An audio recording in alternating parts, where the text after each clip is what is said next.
dua narasumber kita sudah selesai mempresentasikan materinya, maka kita lanjutkan dengan diskusi tanya jawab pada Bapak Ibu.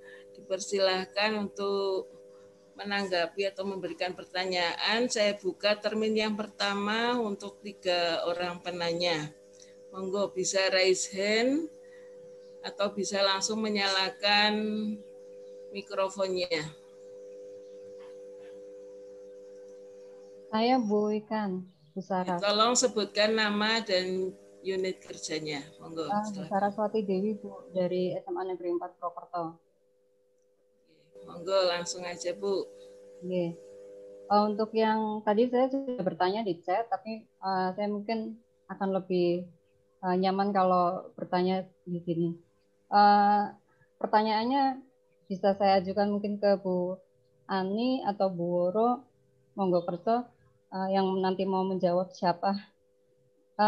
Kalau tadi yang pertanyaan pertama sudah terjawab, jadi saya menanyakan tentang dalam masa pandemi seperti ini, penelitian apa yang sebaiknya dilakukan mengingat tempat kami itu antara siswa dengan guru itu berbeda dan mungkin situasi dan kondisi yang tidak sama juga antara lingkungan kami yang berada di kantor sementara anak-anak berada di rumah. Nah, terus kemudian untuk yang kedua, jika ketika kita mau melakukan penelitian, ini kan kita harus mempunyai data awal dahulu. Nah, data survei awal itu kita lakukan di pertemuan selama pandemi ini. Nah, kita lakukan ketika di pandemi ini. Tapi kemudian ketika kita mau nanti mengambil data untuk hasil, kita lakukan di luar pandemi misalnya, karena ini kan vaksin sudah rilis ya dan sudah ada di Indonesia dan mungkin beberapa waktu ke depan anak-anak mungkin sudah mulai masuk ke sekolah kembali. Nah, ini apakah secara empiris untuk penelitian itu hasilnya itu bisa diterima atau bagaimana? Terima kasih. Ya, pertanyaan pertama dari Ibu Saraswati Dewi dari SMA Negeri 4. Ini langsung ditanggapi atau ditampung dulu nggih? Bu Roh? Mungkin tiga-tiga dulu ya. Ya. Monggo pertanyaan yang kedua, ada yang mau bertanya di kolom chat itu ada beberapa yang bertanya atau mau langsung disampaikan, silakan mikrofonnya dinyalakan.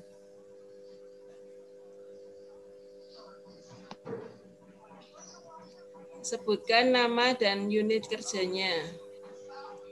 Monggo, ada yang mau bertanya? Oh, kalau enggak ada saya bertanya, Bu. Oh, okay.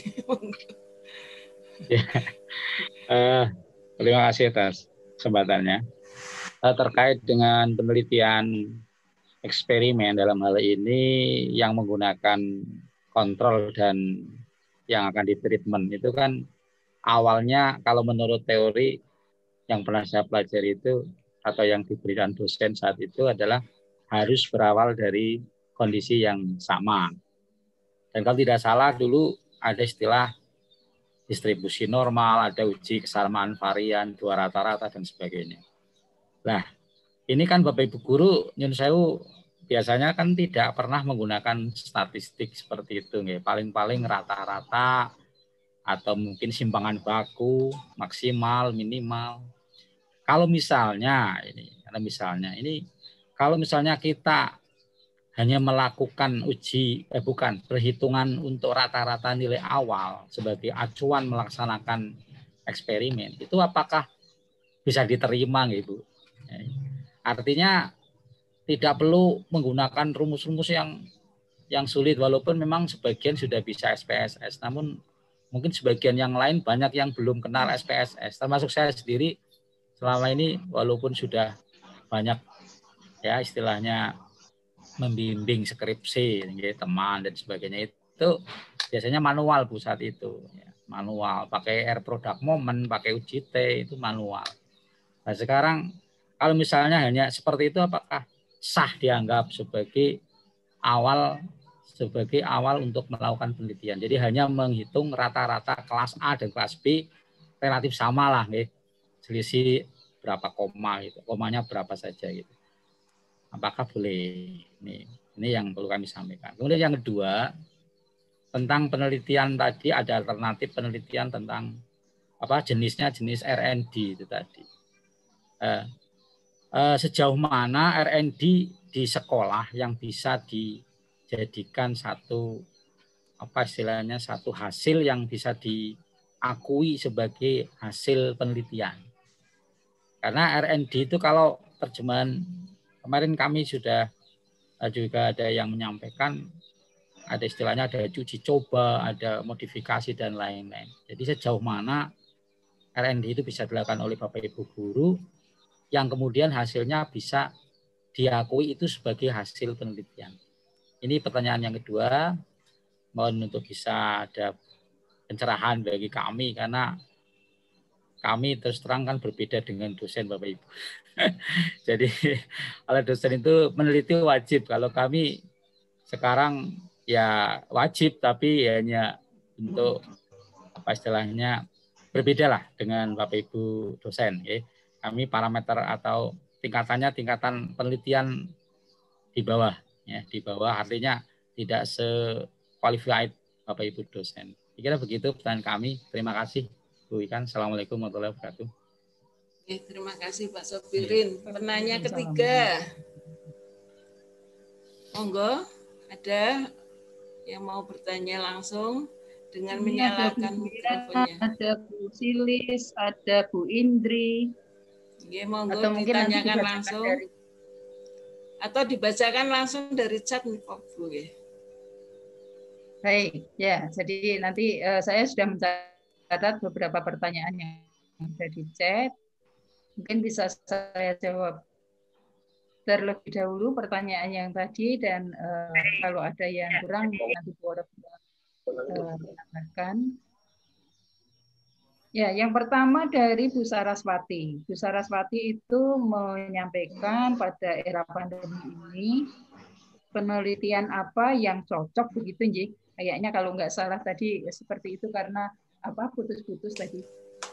Nah, sebenarnya banyak penelitian yang bisa dilakukan. Ya, Bu Saras bisa penelitian eksperimen, bisa penelitian R&D, bisa penelitian survei. Ya, jadi semua penelitian bisa dilakukan. Jadi sangat tergantung kepada ketertarikan Ibu mau penelitian yang mana. Pada siang hari ini kita hanya fokus ke eksperimen begitu ya. Jadi mungkin saya bisa mencontohkan untuk penelitian yang eksperimen. Misalnya tadi Bu Woro kan sudah memberikan contoh-contoh ya terkait dengan penelitian eksperimen itu. Mungkin Bu Saraswati bisa kalau memilih yang eksperimen, contohnya penerapan pembelajaran PJBL di era pandemi untuk meningkatkan kreativitas dan hasil belajar siswa, misalnya seperti itu.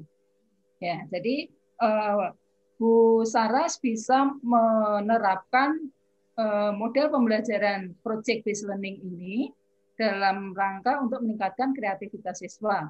Ya, jadi silakan itu mau dilakukan secara daring atau mungkin blended ya antara daring dan mungkin ada pertemuan atau mungkin memang yang satunya blended itu apa ya? Yang kita memberikan tugas dulu, memberikan materi dulu di awal sebelum pertemuan tatap muka, kemudian baru nanti dilanjutkan dengan pertemuan tatap muka kan gitu. Ya, jadi monggo saja kalau misalnya ini akan penelitian eksperimen. Kalau Ibu akan penelitian survei misalnya, Ibu akan melihat bagaimana keterlaksanaan pembelajaran di era pandemi ini. Apa sih kelemahan-kelemahannya, kendala-kendalanya? Nah, itu berarti dengan survei. Jadi Ibu hanya dengan membuat instrumen untuk menggali data terkait dengan keterlaksanaan pembelajaran di era pandemi, nanti dari data itu tentunya bisa menyimpulkan apa sih kendala-kendalanya, apa sih kekurangannya, apa kelebihannya. Ya, itu dari Bu Saraswati. Kemudian untuk Pak Sobirin, ya, apakah boleh sih hanya dengan menghitung rata-rata, kemudian membandingkannya dengan hasil dari rata-rata itu, begitu? Sebenarnya ya boleh-boleh saja. Tadi kan ada penelitian yang deskriptif, ada yang inferensial. Namun, apakah ini nanti misalnya kalau untuk kenaikan pangkat memang diperbolehkan, ya silahkan saja gitu ya. Kemudian kalau untuk dimuat di jurnal, nah jurnal itu biasanya menuntut tidak hanya sesimpel itu gitu ya. Kalau sesimpel itu tentunya ada yang harus diperjelas atau yang dibahas lebih mendalam. Itu tentunya syarat dari ketika kita akan mengajukan ke atau mengirim ke jurnal. Ya, jadi untuk memilih apakah hanya dengan persentase, apakah dengan menghitung rata-rata saja, boleh tidak? Saya kira boleh, tetapi tentunya kompleksitas dari variabel yang diteliti itu memang mencukupi, ya, mencukupi untuk layak dimuat di dalam jurnal, gitu. Ya. Jadi kalau memilih yang inferensial memang harus dibuktikan dengan hipotesis itu diuji dengan uji statistik, gitu. Nah, tadi uji statistik kan Pak Sobirin sudah masih ingat ya, harus ada uji normalitas. Ketika normal berarti pakai yang parametris tadi ya, ketika tidak normal ke non parametris. Kemudian tentunya kalau kita membandingkan dua sampel, ya, dua kelompok sampel itu pada saat eksperimen maka harus diupayakan berangkat dari kondisi yang sama. Ya, jadi itu harus diuji homogenitas. Jadi memang kalau memilih yang penelitian yang inferensial untuk generalisasi pastinya akan dituntut untuk menggunakan uji statistik. Nah, kalau pengen hanya dengan rata-rata kemudian dengan persentase, mungkin ya contohnya adalah yang PTK. Dan PTK ini sebenarnya sangat-sangat mudah begitu ya. Jadi Bapak Ibu ini sambil mengajar, sambil mengambil data itu udah nggak usah repot-repot ke tempat ke sekolah yang lain yang lebih jauh gitu ya. Ya jadi tentunya ini pilihan mau menggunakan yang deskriptif atau menggunakan yang inferensial. Kemudian untuk terkait dengan R&D, ya di R&D, sejauh mana R&D itu dapat diakui sebagai hasil penelitian. Nah, tentunya ketika Bapak Ibu ini mengembangkan sesuatu, itu juga diuji ya. Jadi misalnya Bapak Ibu mengembangkan bahan ajar yang berbasis STEM misalnya, bahan ajar berbasis STEM. Ini memang belum ada, kan gitu ya. Jadi bahan ajar yang beredar itu kan tidak melihat STEM. Nah, Bapak Ibu akan mengembangkan bahan ajar yang berbasis STEM. Nah, tentunya bahan ajar yang Bapak Ibu buat itu harus divalidasi oleh pakar. Ya, jadi ada validasi pakar, ada uji keterbacaan. Jadi apakah bahan ajar yang Bapak Ibu buat itu memang mudah dipahami oleh anak-anak? Gitu. Kemudian perlu uji keefektifan. Apakah bahan ajar yang Bapak Ibu gunakan itu yang Bapak Ibu buat itu ketika digunakan untuk mengajar dapat meningkatkan misalnya literasi teknologi misalnya. Dari STEM itu kan berarti ada literasi teknologi. Nah, itu harus diuji. Ketika itu diuji cobakan ke kelas, kemudian Bapak Ibu mendapatkan data, kemudian dilaporkan, dianalisis, nah itu berarti nanti akan diakui sebagai hasil penelitian. Jadi tidak hanya membuat buku ajar ya sudah itu enggak, tapi dari buku ajar itu dilaporkan bagaimana validitasnya, bagaimana keefektifannya begitu. Nah, dari data itu dibuat laporan sehingga menjadi suatu penelitian. Ya, itu contohnya itu kalau bahan ajar ya. Bapak Ibu bisa membuat yang lain, mungkin alat peraga misalnya. Alat peraga itu juga seperti itu. Jadi memang ada langkah-langkah yang harus ditaati ketika kita memilih metode penelitian ini. Gitu Pak Sobirin. Ya. Apakah bisa dilanjut dengan pertanyaan yang lain? Saya sudah mencatat. Saya lanjutkan dulu ya, nanti mungkin atau Bu Woro mau menambahkan dulu untuk dua penanya yang secara langsung ini tadi.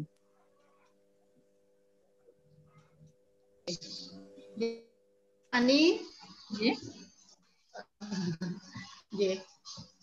sebelumnya saya mohon maaf Bapak Ibu, tadi saya lupa nuwun pangapunten ternyata tadi waktu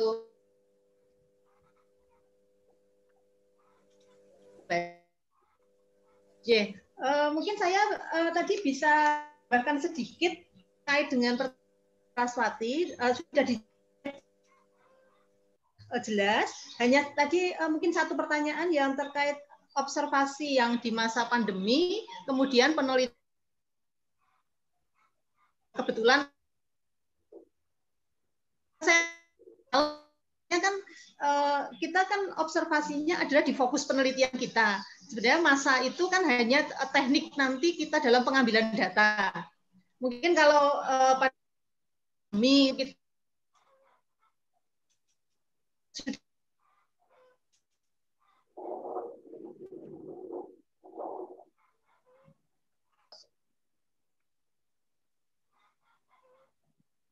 saya mungkin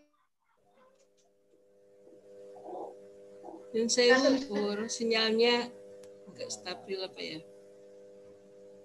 Saya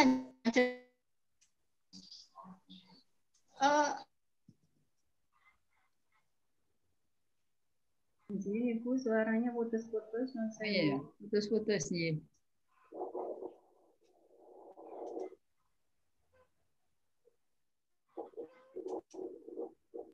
Bu Woro putus-putus. Bu Woro putus-putus, Bu Woro.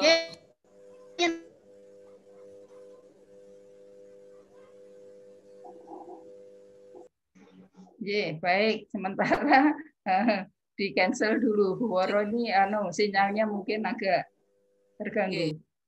Baik Bu, saya menjawab apa yang ada di chat ya. Untuk Bu Dwiana. Halo Bu Dwiana, ada ya? Ada Bu. Baik ya. Bu Dwiana ini terkait dengan variabel kontrol gitu ya. Agak bingung dengan variabel kontrol. Begini Bu, jadi tadi Bu Woro juga sudah menyampaikan ketika kita melakukan penelitian itu kan memang harus ada yang diupayakan sama begitu. Jadi kalau saya bisa mengambil lagi tadi contoh PJBL dan ceramah gitu ya, akan membandingkan kreativitas yang diajar dengan PJBL dan ceramah misalnya. Maka yang dikontrol itu mungkin guru ya, guru yang mengajar itu mungkin bisa dibuat sama. Kalau toh gurunya berbeda itu berarti yang memiliki karakteristik yang hampir sama. Itu berarti merupakan kontrolnya. Kemudian bisa juga sarana prasarananya. Ini juga dikontrol sama. Tadi Bu Woro juga menyampaikan tentang kondisi saat pembelajaran.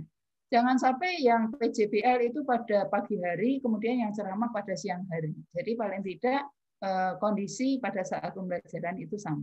Ya, jadi ada variabel-variabel yang memang itu dikontrol untuk bisa mengendalikan agar kita tahu bahwa perubahan atau kreativitas itu memang perbedaannya semata-mata karena model pembelajaran yang kita terapkan.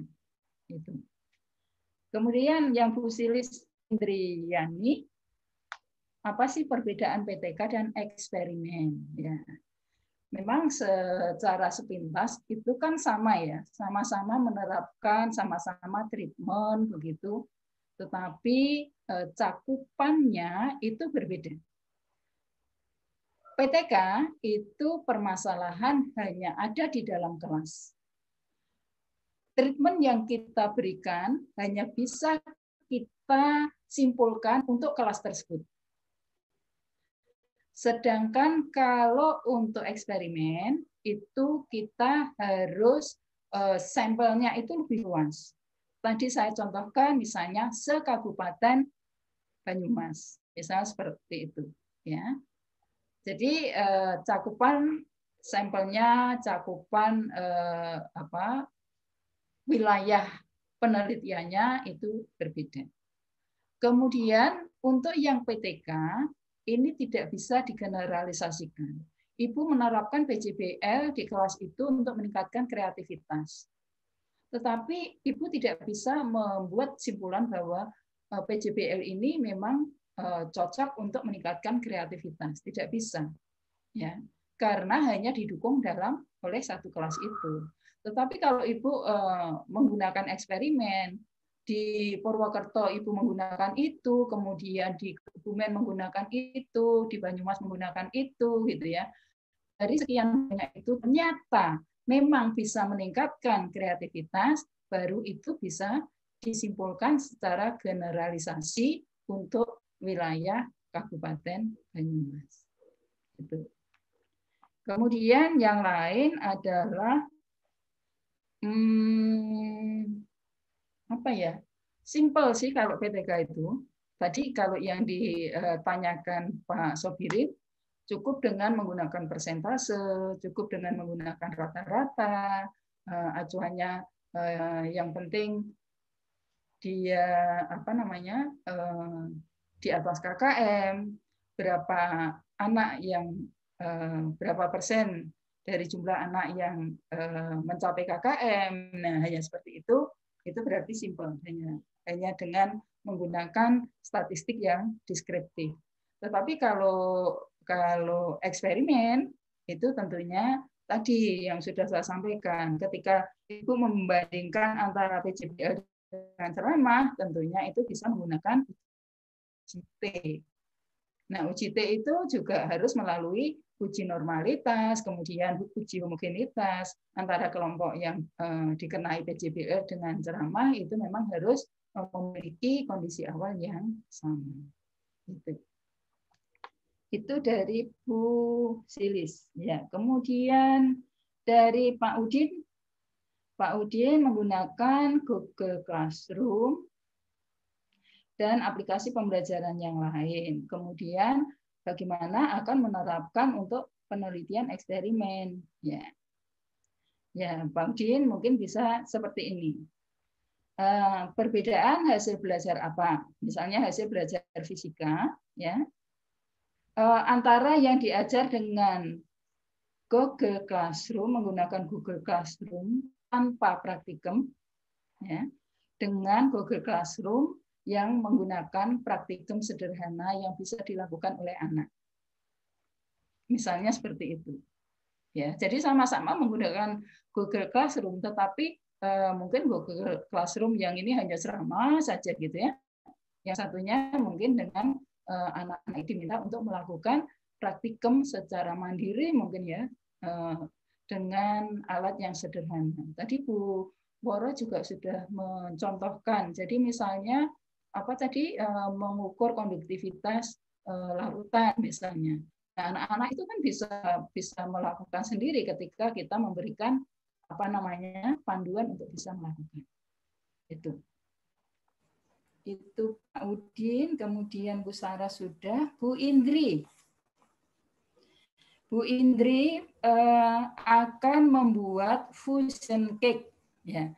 Apakah ini bisa digunakan untuk penelitian eksperimen? Sangat bisa, tetapi penelitian Bu Indri ini adalah penelitian eksperimen murni, bukan pendidikan. Ya, jadi Bu Indri ini akan membuat suatu inovasi cake yang baru, gitu. Kemudian beliau akan berimprovisasi di bahan. Jadi ada bahan, ada suhu, ada teknik.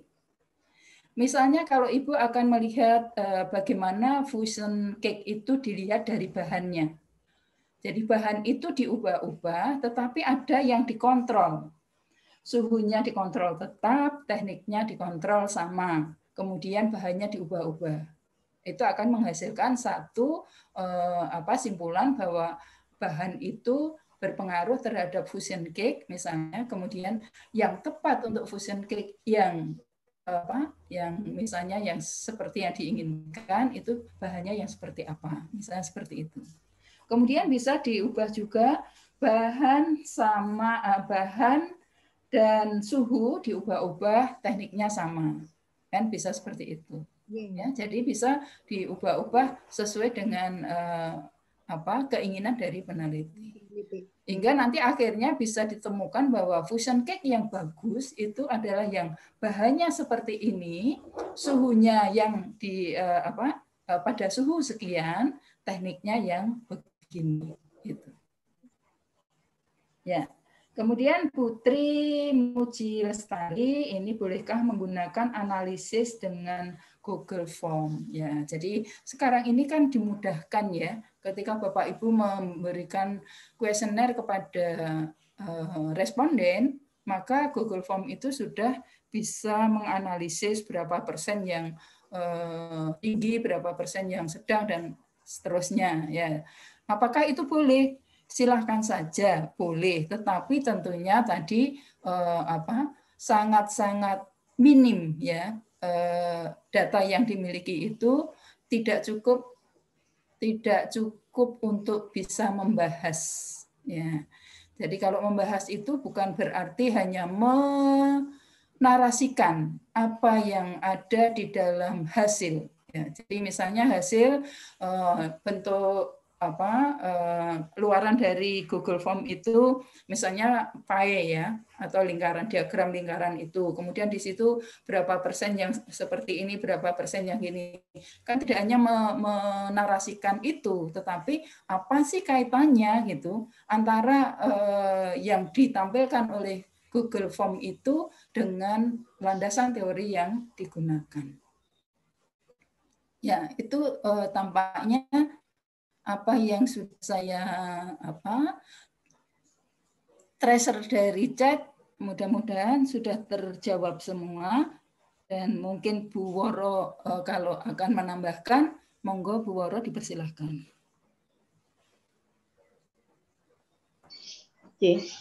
matur nuwun. Suara saya bisa tertangkapkah? Saya ganti HP. Jelas Bu Woro. Pangapunten, saya rasa tadi dari banyak pertanyaan sudah terjawab semua oleh Prof. Ani pada umumnya. Mungkin hanya saya menambah sedikit-sedikit saja. Tadi yang terkait dengan Bu Saraswati, ini adalah kalau tidak salah tadi ada salah satu bagian yang menanyakan apabila melakukan observasi itu di masa pandemi, kemudian nanti penelitiannya adalah di masa yang tidak pandemi lagi, saya rasa tidak masalah, karena sebenarnya kan yang kita teliti atau yang akan kita fokuskan itu kan bukan masanya, tetapi tadi misalnya kita melihat bagaimana kemampuan berpikir kreatifnya, bagaimana kemampuan atau hasil belajarnya, itu hanya kalau masa pandemi itu mungkin sarana yang digunakan itu adalah daring, ya. Nanti kalau di dalam masa tidak pandemi, mungkin kita bisa blended. Ada daringnya, ada tatap mukanya, misalnya kan begitu. Atau memang tatap muka keseluruhan. Jadi artinya sebenarnya tidak masalah. Jadi apa yang kita lakukan observasi pada masa sebelum pandemi, ya sebelum pandemi itu juga bisa kita gunakan untuk meneliti pada masa pandemi. Jadi itu hanya mungkin toolnya yang beda. Jadi seperti apa yang disampaikan Mas Udin terkait penggunaan Google Classroom atau aplikasi-aplikasi yang lain, itu kan sebenarnya kan hanya sarana. Pada saat kita tidak pandemi, kita tatap muka. Tetapi begitu pada masa pandemi, kita menggunakan berbagai jenis aplikasi yang tersedia. Kemudian yang Pak Sobirin, tadi R&D Pak Sobirin, ini kalau memang Bapak Ibu berkenan terkait dengan R&D, saya rasa itu amat sangat bagus Bapak Ibu. Khususnya di masa pandemi ini adalah banyak sekali Bapak Ibu yang mengembangkan video pembelajaran. Ya, yang dulu pada saat sebelum pandemi itu video pembelajaran mungkin amat sangat terbatas. Tetapi sekarang kalau kita lihat misalnya di Facebook itu ya, ada grup Bapak Ibu guru yang setiap kali menampilkan berbagai jenis video pembelajaran. Jadi video pembelajaran ini bisa Bapak Ibu gunakan pada saat pandemi, pada saat non pandemi pun nanti juga akan tetap terpakai. Ya. Nah, apabila Bapak Ibu tadi bisa mengembangkan video pembelajaran, buku ajar, LKS, ya, ataupun tadi alat peraga dan sebagainya, tadi itu adalah bisa selain bisa dijadikan sebagai karya tulis ilmiah, ya prosesnya R&D-nya tadi bisa ditulis sebagai laporan penelitian, kemudian bisa juga dijadikan karya tulis ilmiah untuk dipublikasikan. Bapak Ibu juga bisa mendaftarkan hak ciptanya, ya hak cipta baik itu buku ajar, LKS maupun video pembelajaran. Ya, mudah sekali Bapak Ibu untuk mendaftarkan ke hak cipta. Saya rasa di poin kenaikan pangkat Bapak Ibu juga ada juga terkait dengan hak cipta. Jadi mungkin masih jarang yang memanfaatkan, walaupun mungkin Bapak Ibu sudah menyusun bahan ajar, sudah menyusun LKS, ya, atau tadi membuat video pembelajaran. Ya, jadi itu Bapak Ibu bisa daftarkan. Dapat lagi, artinya kan selain dapat laporan penelitian, dapat karya tulis ilmiahnya, juga dapat tadi publikasi artikelnya, kalau diseminarkan ya dapat sertifikat seminarnya, dan proceedingnya juga bisa mendapatkan hak cipta. Hanya tentu saja untuk R&D prosesnya akan berbeda dengan penelitian eksperimen, ya, akan berbeda dengan penelitian tindakan kelas. Untuk R&D tentu saja kita mengacu misalnya pada yang 4D atau 3D, maka tentu saja harus ada proses define-nya, ada proses desainnya, ada proses development-nya. Itulah yang harus diceritakan pada laporan maupun pada artikel ilmiah yang Bapak Ibu susun. Ya. Nah, kemudian tadi yang Bu Dwiana Sampun, Bu Indri. Nah, kalau Bu Indri mungkin saya melihatnya dari sudut pandang pembelajaran. Kalau Prof. Ani tadi dari fusion cake-nya, ya, jadi bagaimana membuat fusion cake yang mungkin memiliki inovasi, kebaruan tertentu, kemudian kita akan dapatkan suatu resep tertentu, gitu ya.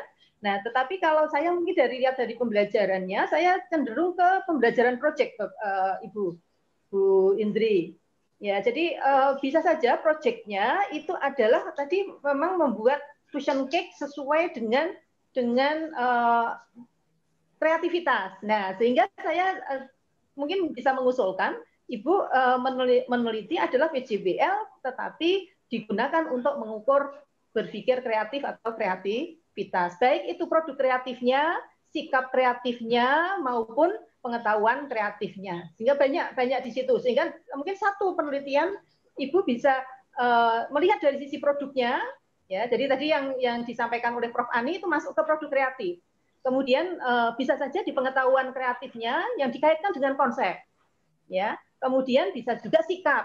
Ya, sikap ini yang biasanya jarang sekali Bapak Ibu, walaupun sikap itu dituntut di dalam kurikulum, tetapi jarang Bapak Ibu yang meneliti ke sikap, ya, ke keterampilannya juga, keterampilan juga bisa, ya, sehingga sebenarnya banyak hal yang bisa kita gali dari satu momen ini yang misalnya di SMK tadi membuat cake, misalnya kan begitu. Nanti yang di tata busana misalnya ya membuat kreasi baju.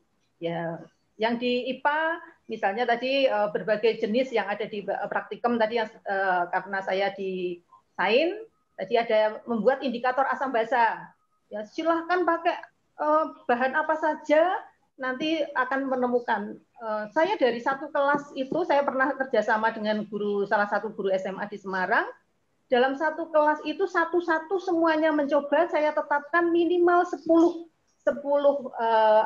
jenis tanaman. Apakah itu dari umbinya, daunnya, bunganya, dicoba nanti akan dapat temuan. Ternyata dari satu kelas itu kita bisa menemukan 40 jenis lebih tanaman atau bagian tanaman yang bisa digunakan sebagai indikator asam basa. Walaupun memang belum uji efektivitasnya, tapi setidaknya ada temuan. Nah, ini juga bisa Bapak Ibu manfaatkan. Saya kurang tahu misalnya di fisika ada apa, yang non sains itu ada apa saja, misalnya kan begitu, amat sangat memungkinkan justru malah ada di masa pandemi ini. Ya, jadi malah kalau di masa tatap muka kan kita malah masuk ke lab. Kalau masuk ke lab itu bahan-bahannya terbatas. Tapi begitu sekarang di masa pandemi itu di masing-masing rumahnya, ada di sekitar rumahnya, silahkan apa saja yang ada di situ, justru malah kita akan dapat banyak, ya, dapat banyak dari para siswanya. Ya. Itu mungkin Bu Indri yang bisa. Kemudian untuk Bu Muji, saya rasa tadi memang kalau seperti SPSS itu kan juga sebenarnya kan alat untuk memudahkan kita mengukur, ya, jadi atau menghitung, ya. Nah, itu memang jelas bisa dipakai, tetapi alangkah lebih baiknya kalau nanti itu adalah di laporan atau di artikel itu dimunculkan, ya, rumusnya yang mana, misalnya kan begitu. Kalau SPSS ya misalnya, oh saya mengujinya menggunakan uji Leven, dituliskan saya menggunakan uji Kolmogorov-Smirnov misalnya. Kemudian hasil akhirnya di-screenshotkan. Ya, kalau itu dalam bentuk screenshotkan, oh ini seperti ini. Kalau manual kan pakai Excel, itu nanti yang kita tampilkan kan dalam bentuk tabel atau nanti diubah jadi diagram atau kurva misalnya. Tetapi kalau yang menggunakan statistik bantuan SPSS nanti mungkin bisa di-screenshotkan bagian akhirnya, hasil akhirnya. Oh, ini ketemunya sekian, minnya sekian. Kan begitu misalnya itu akan lebih bagus. Itu akan orang lebih percaya. Oh, ini memang sudah dihitung menggunakan alat yang memang benar-benar recommended. Ya. Mungkin itu tambahan dari saya, Prof. Ani, Bu Wikan. Kalau mohon maaf apabila mungkin masih ada yang kurang pas seperti apa yang Bapak Ibu masukkan. Terima kasih, saya kembalikan lagi. Oke, terima kasih Bu Woro. Oke. Saya buka termin berikutnya, termin kedua. Saya bertanya ya, Bu. Oke, monggo, silakan sebutkan nama dan unit kerjanya. Oke, saya Dwi Pujiastini, Bu, dari SMA Negeri 2. Hanya ingin bertanya sedikit tentang analisis data penelitian. Kalau yang saya baca-baca, untuk penelitian eksperimen itu kan ada urutan analisis deskriptif seperti yang tadi telah disampaikan. Ada uji normalitas, kemudian ada uji parity test, ya. Kemudian ada uji homogenitas. Nah, yang saya tanyakan, kalau itu mungkin data yang normal, itu. Nah, kemudian kalau untuk yang data tidak normal itu bagaimana, Bu? Saya kira itu saja. Kemudian, apakah urutan-urutan yang pasti di dalam penelitian eksperimen yang spesifik itu tadi? Apakah benar itu dari mulai yang pertama adalah analisis deskriptif, uji normalitas, kemudian saya dengar tadi ada uji parity test, kemudian uji homogenitas, sampai uji independent sample test. Terima kasih, Ibu.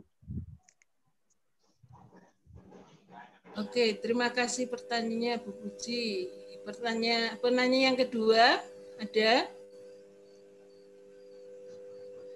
Kalau di kolom chat juga ada masih ada beberapa pertanyaan, ya. Ini baik. Untuk yang bertanya langsung masih ada enggak? Kalau tidak ada langsung ditanggapi, ya, Ibu Profesor Ani sama Dr. Woro. Monggo Pak Ani.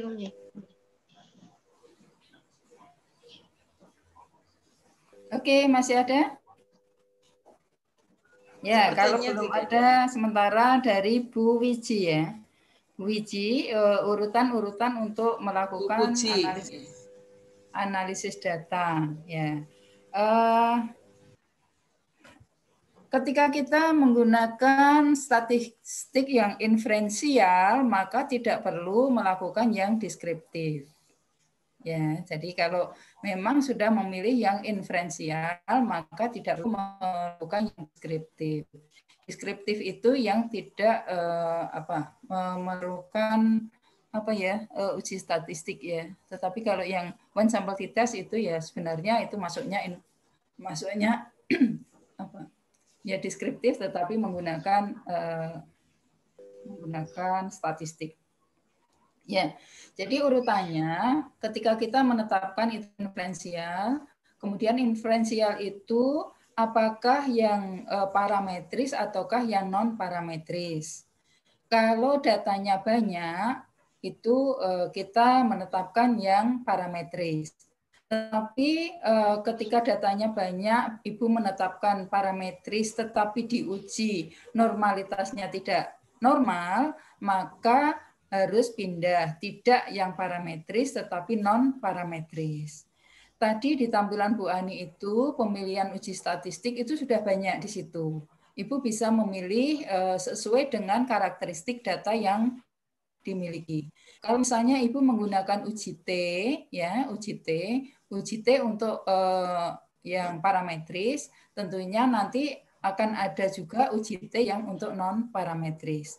Tetapi tadi urutannya adalah diuji dulu normalitas datanya. Ya. Kemudian sebelum menentukan treatment, sebelum memberikan treatment, itu tentunya harus diuji dulu homogenitasnya. Kalau saya biasanya homogenitas itu ditentukan di awal. Ya.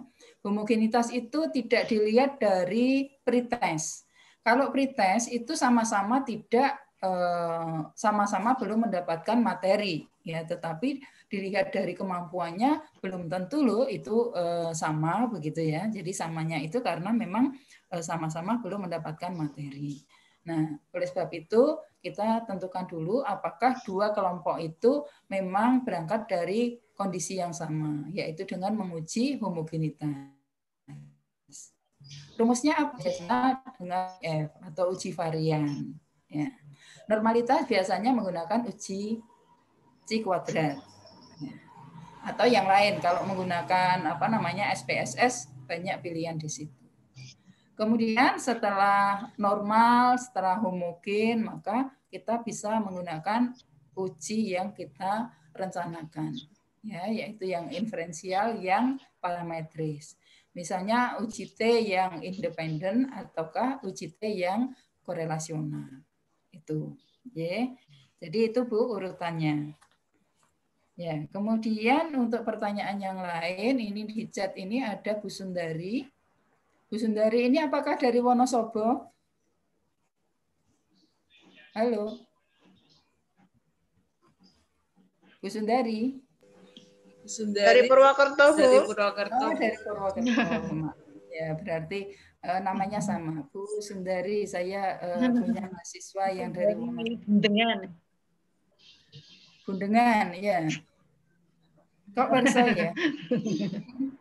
Loh, ya kan mahasiswa kita. Oh.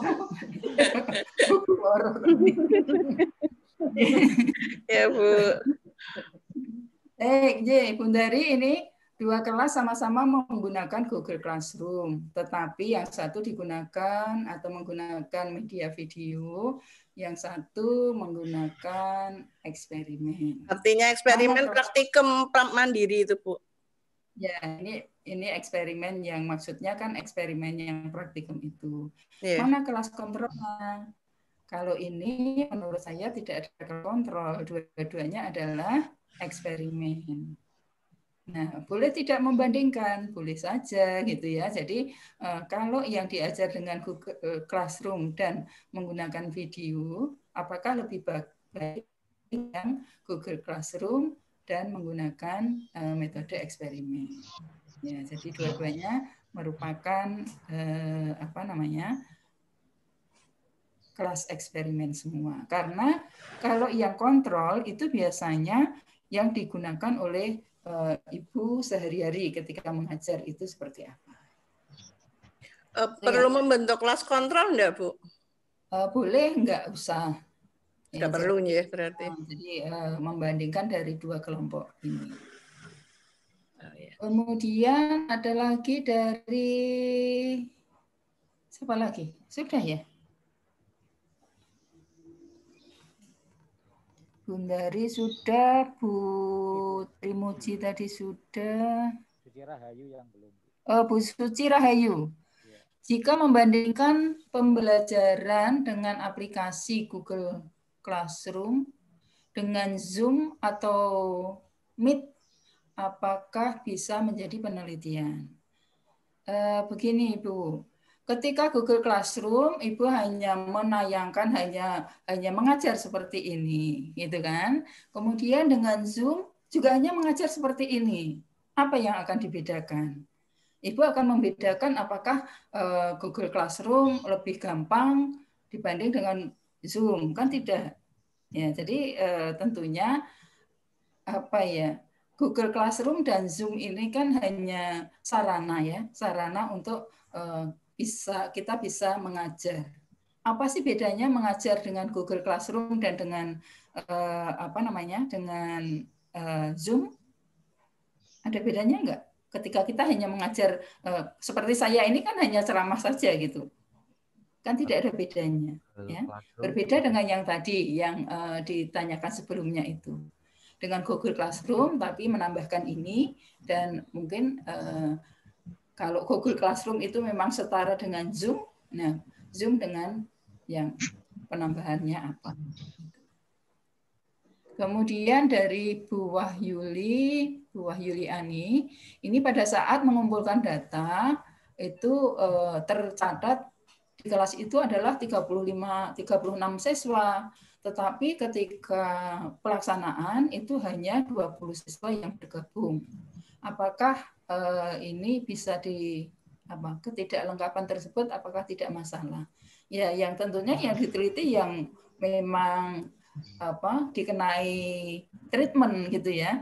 Jadi dari 36 ini hanya 20 ya, 20 itu yang kita analisis gitu. Jadi 20. Nah, kalau 20 ini biasanya sih menggunakan statistik yang non parametris, karena pasti kalau 20 itu tidak memenuhi kriteria distribusi normal. Terima kasih. Jadi itu yang bisa saya jawab. Bu Woro, monggo kalau mau menambahkan Bu Woro yang mungkin saya terlewat. Ya, sepertinya sudah lengkap ya Bapak Ibu-ibu. Ini kebetulan kok Ibu-ibu. Ini pertanyaan terakhir Bu, ada Bu Eni Turahmi, penelitian eksperimen bisa dilakukan oleh guru BK?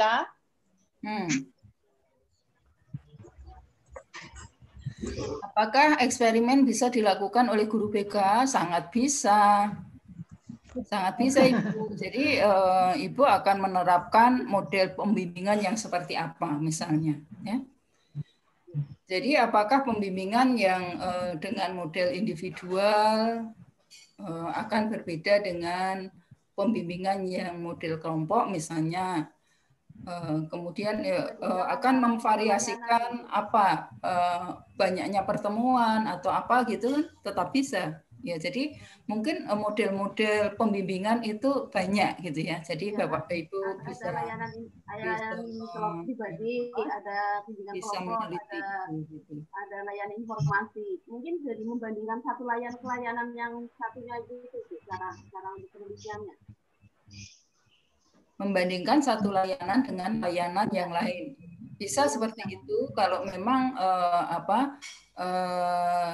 misalnya untuk anak yang karakternya sama begitu ya. Jadi ya, ada yang sama, misalkan anak kurang percaya diri kayak gitu. Kita mau menguji membandingkan eksperimen percaya diri di kelas. Kita kan jurusan seni ya Bu ya. Saya kebetulan di SMK seni.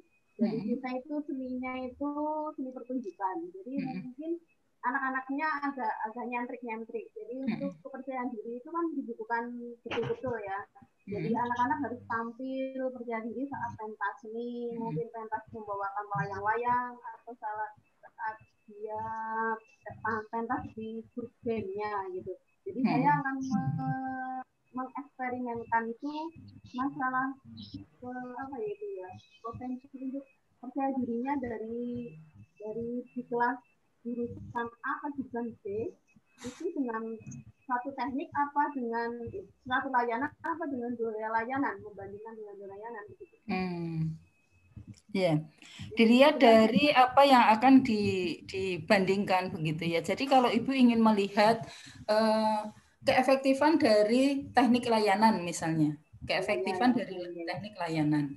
Maka satu teknik itu diberikan kepada 2 kelompok yang berbeda, misalnya seperti itu. Nah, itu cocok untuk kelompok yang bagaimana itu, ya.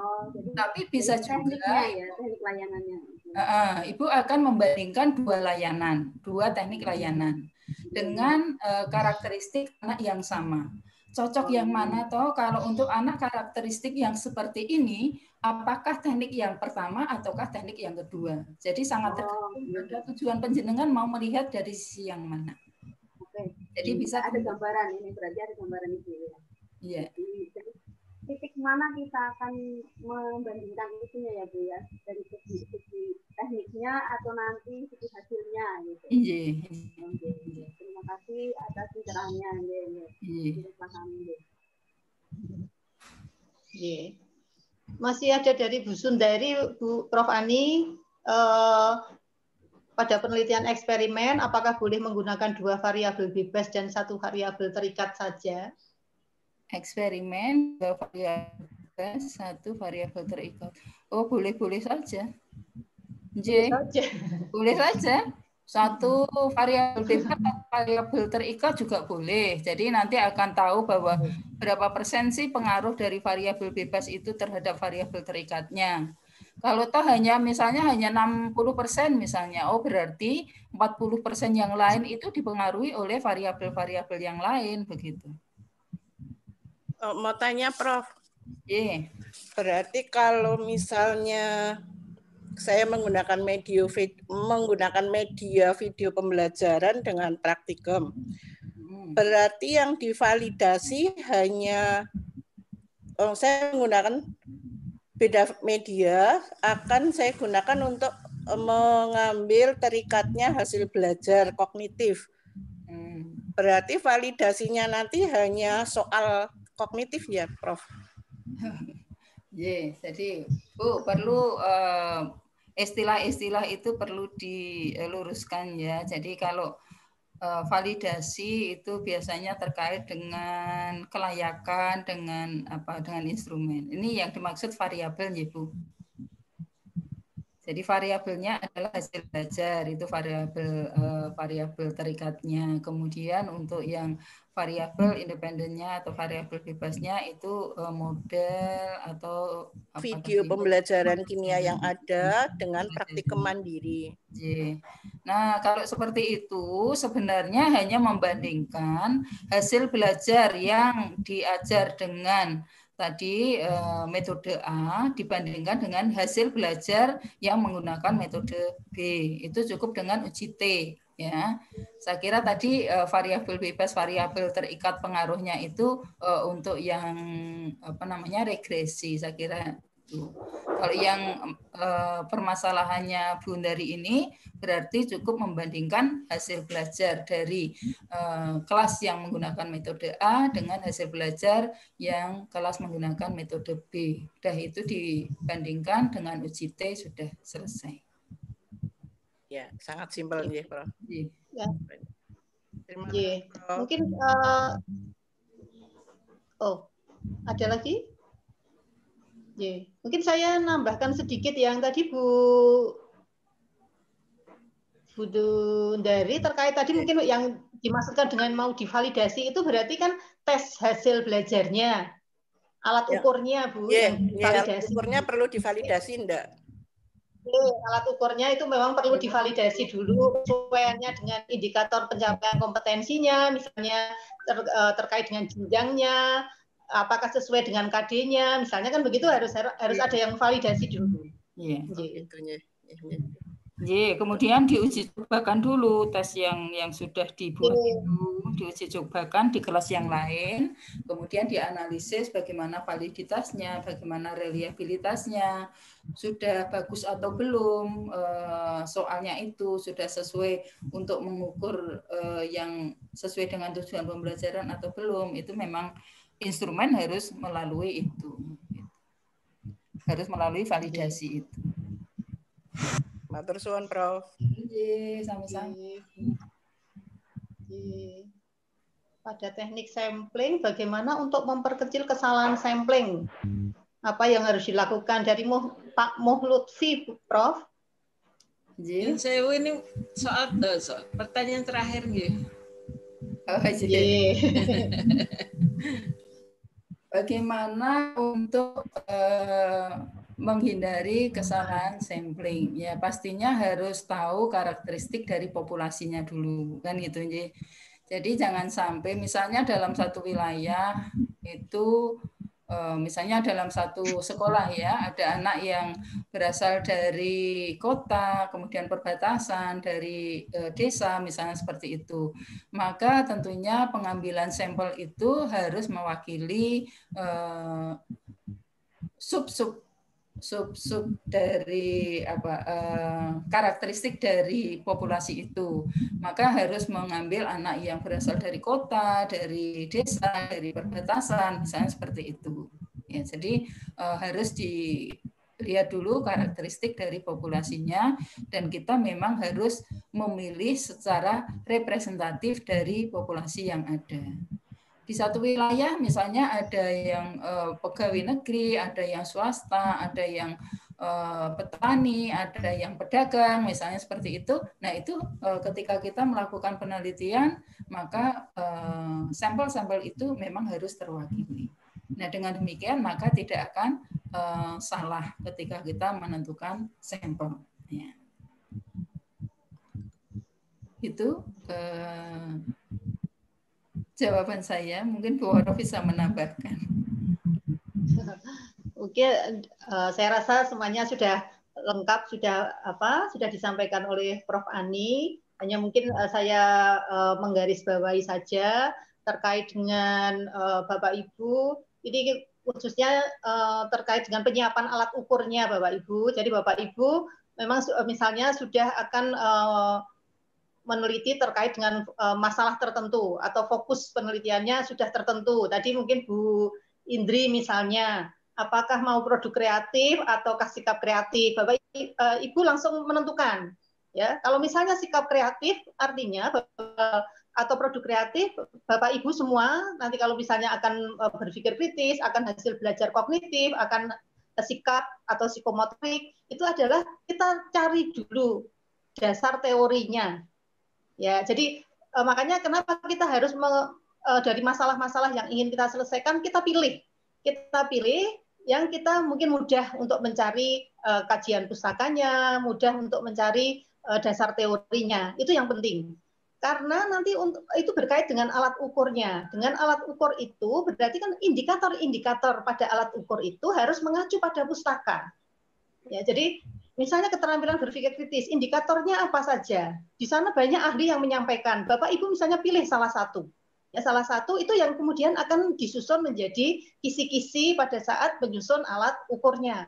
Demikian pula hasil belajar kognitif. Kenapa Bapak Ibu memilih materi tertentu? Di materi tertentu itu KD-nya apa? Indikator pencapaian kompetensinya yang Bapak Ibu susun apa? Ya, itu yang nanti akan muncul ke alat ukur.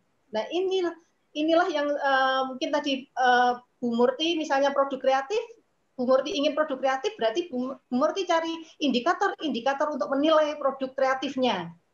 Kalau misalnya ingin yang sikap kreatif, berarti ya cari indikator teori yang terkait dengan indikator tadi sikap kreatif. Ya, nah ini yang kemudian akan disusun menjadi kisi-kisi.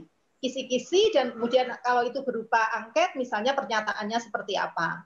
Kalau itu berupa tes, itu soalnya seperti apa. Kalau itu terkait dengan HOTS, misalnya high order thinking, maka jenjangnya juga harus disertakan. Nah, inilah yang harus divalidasi ya dulu oleh validator. Ya, apakah sudah sesuai atau belum? Jadi antara masalah ya apa fokus penelitiannya, kemudian dengan alat ukurnya itu yang secara teoritis validator itu yang berhak menyatakan itu sudah valid atau sudah layak atau belum. Nah, setelah itu kemudian memang harus seperti tes tadi harus diuji cobakan ya untuk dilihat validitas butirnya misalnya kan ya masing-masing butir seperti apa. Kemudian selain tingkat kesukarannya, daya bedanya, itu mungkin juga bisa dilihat bagaimana kalau itu multiple choice misalnya keberfungsian dari pengecoh. Jadi misalnya nomor 1 A, B, C, D, E. Soalnya jawabannya A, tapi kenapa siswa kok banyak menjawab C? Bapak Ibu kan berarti harus melihat, menganalisis lagi kenapa ini, apa saya yang salah atau ada sesuatu yang miskonsepsi dari siswanya, ya. Mungkin saja ada yang semua siswa tadi tingkat kesukarannya itu adalah amat sangat rendah, ya, sehingga semua jawab betul semua. Tentu saja Bapak Ibu juga perlu analisis. Inilah tadi yang memang harus disiapkan dulu sebelum kita mengimplementasikan penelitian eksperimen.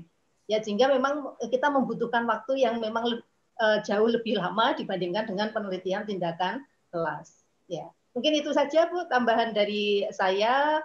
Mudah-mudahan ada manfaatnya. Kalau kita bisa sharing lebih lanjut, nanti Bapak Ibu silahkan juga bisa masih bisa berhubungan dengan saya di luar sesi ini. Terima kasih. Saya kembalikan ke Bu Wikan. Terima kasih Ibu berdua, Dr. Woro sama Ibu Prof. Ani, luar biasa yang sudah disampaikan, dan saya yakin Bapak Ibu semuanya sebagai peserta webinar kali ini mendapatkan ilmu yang luar biasa, dan semoga ilmu ini tidak berhenti sampai di sini, ya.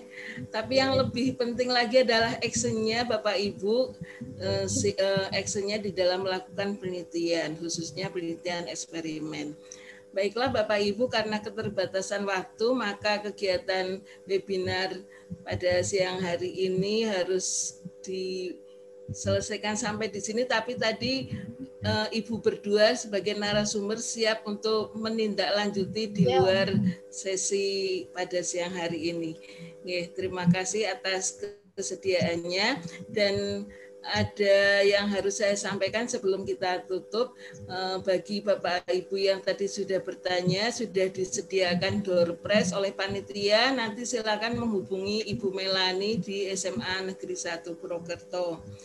Kemudian insya Allah dari panitia juga akan melakukan tindak lanjut berupa diskusi. Nanti insya Allah akan disediakan waktu berikutnya untuk melakukan diskusi dari kegiatan webinar pada siang hari ini. Insya Allah dari Pak Sobirin ini sudah meluangkan waktu untuk melakukan diskusi berikutnya. Kemudian yang terakhir, saya hanya menggarisbawahi apa yang sudah disampaikan oleh beliau berdua narasumber tadi, ya. Yang penting tadi adalah action, ya. Actionnya kita harus berada pada garis terdepan untuk bisa melihat perubahan apa yang akan kita lakukan. Ya. Ini tadi dari Prof. Ani, kiat melakukan riset, ya, adalah kita harus banyak membaca, kemudian harus mengasah kepekaan terhadap permasalahan di lingkungan sekitar, ya, kemudian jangan mudah menyerah, jangan mudah puas, kemudian sering mengikuti forum pertemuan ilmiah seperti ini, kemudian terus berlatih hingga kepekaan terasa. Jika Anda tidak berada di depan, maka pemandangan tidak akan berubah. Mungkin itu yang bisa saya garis bawahi pada kegiatan webinar kali ini. Kemudian waktu selanjutnya saya selaku pembawa acara selaku moderator mohon maaf apabila banyak hal yang tidak bisa menampung keinginan Bapak Ibu semuanya, ya. Tentunya pertanyaan-pertanyaan yang belum sempat disampaikan nanti bisa ditulis, dijapri ke saya ataupun ke Bapak Sobirin untuk bisa kita tindak lanjuti kepada kedua narasumber. Bu Wikan nyelok supaya foto bersama Bu. Semua video bisa nyalakan sehingga bisa foto bersama untuk akhir sesi. Pak Sobirin, monggo kepada seluruh peserta untuk bisa mengaktifkan videonya sehingga bisa didokumentasikan oleh panitia. Monggo. pada seluruh peserta untuk mengaktifkan videonya. Kemudian siap? Siap. Ada 5 tampilan nanti. Siap. Oke. Monggo. Saya mulai nggih. Aduh, dia videonya. Bentar. Kan dipoto.